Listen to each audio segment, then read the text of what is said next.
It's good to be here today. Each time I travel outside Liberia, I forget the rest of the world isn't necessarily having summer. And so imagine my shock when I got to Oslo and it was the middle of winter. But it's great to be here. I've come to talk about an issue that I care very much about, that I've spent most of my life working against, and that's the issue of the use of children in armed conflicts as soldiers and as in fighting forces.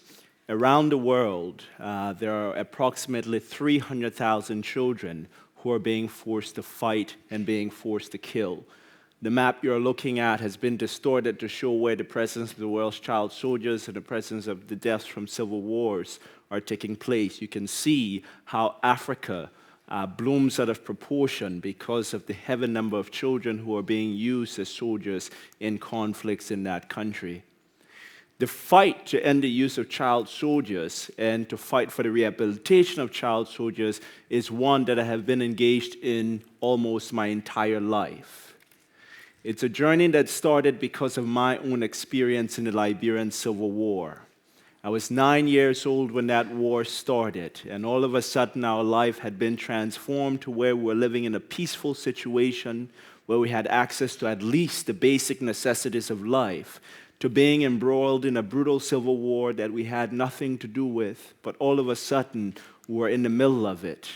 I recall that after a few months being in our homes, when the rebels took over our homes, my mother and I were forced out of our house with only the clothing we were wearing, and we joined thousands of other Liberians on a national highway trying to find a place to call home. Eventually we came to a refugee camp where there were thousands of other people.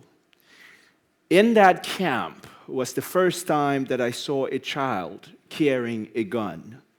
And I remember this image, and it will stick with me forever. Because I was 9 years old, and I was staring ahead of me, and I was seeing a child who was about my age, who was not carrying a toy gun that we had used to play with, but this child was carrying a real gun and was committing atrocities and crimes.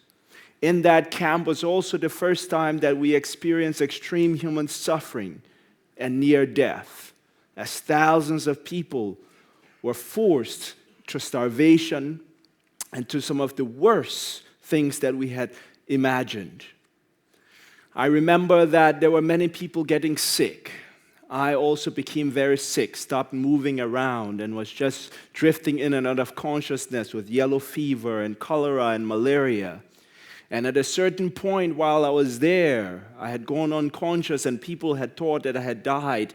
And people had come around and they had felt my pulse. And someone had said that I had died. And basically they wrapped me up in the cloth that we were laying on and took me up and discarded my body in a heap of dead bodies and left me for dead. But this was the reality for thousands of mothers in Liberia. This is the reality of millions of mothers around the world going through war. And I strongly believe that war and human suffering as a result of war should be considered a form of slavery. Many people ask me why I focus so much on child soldiers. Why has it been something that you have spent your life working to prevent or working against or working to rehabilitate child soldiers? And there's one image that always tells the picture for me. You put a gun in the hand of the most innocent creature, and it transforms that picture. For most of the children who are given guns, their lives are completely transformed. In Liberia, the youngest person who fought was 6 years old. Imagine a 6-year-old child being forced to fight, a 6-year-old child being forced to kill. It's a very difficult situation.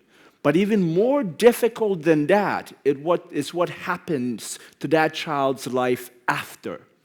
How will they ever regain that childhood? How will they ever go on to become productive members of society?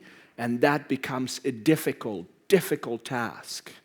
One young woman said, and I quote, "You cannot feel the pain of this suffering if you do not see it physically. If you only glance at it, a sword of sorrow would pierce your heart." And another young woman in Sierra Leone said, and I quote, "I've seen people get their hands cut off, a 10-year-old girl raped and then die, and so many men and women burned alive.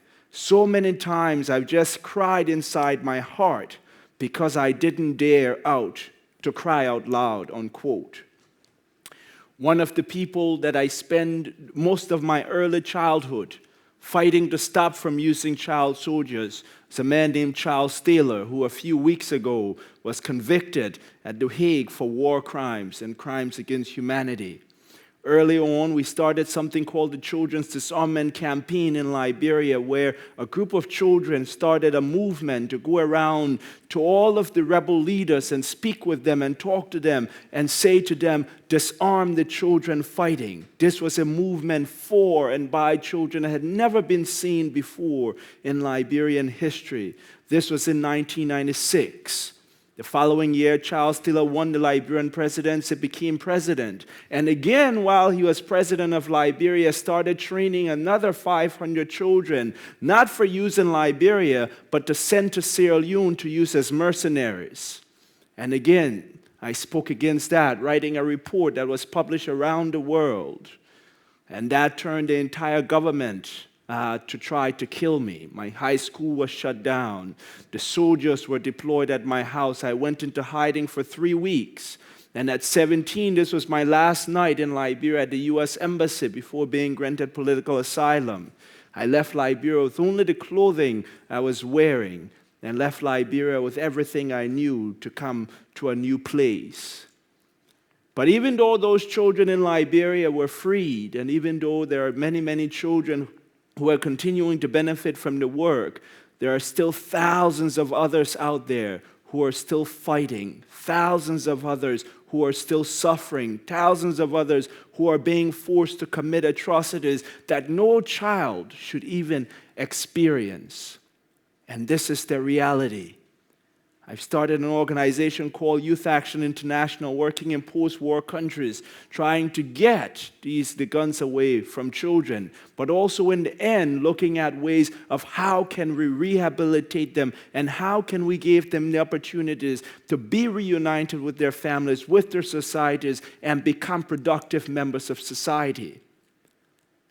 I want to say here that justice must be done for all of these young people who have been forced to fight. Right now in Liberia, we've seen the conviction of Charles Taylor, but there are so many other former warlords in Liberia who were responsible for using children as soldiers who are still in Liberia and living freely. It is time that every person in the world who has any hand to play in the use of child soldiers or the true use of children in war be brought to justice. I also want to say, this is one of my favorite quotes: "Stop bitching and start a global revolution." We must stop talking and we all must stand. We have power in numbers and we can do so much. And someone said earlier today, this particular quote, "The one condition necessary for the triumph of evil is when good men, and I'll add good women, do nothing." So to all of you, you can make change in the world.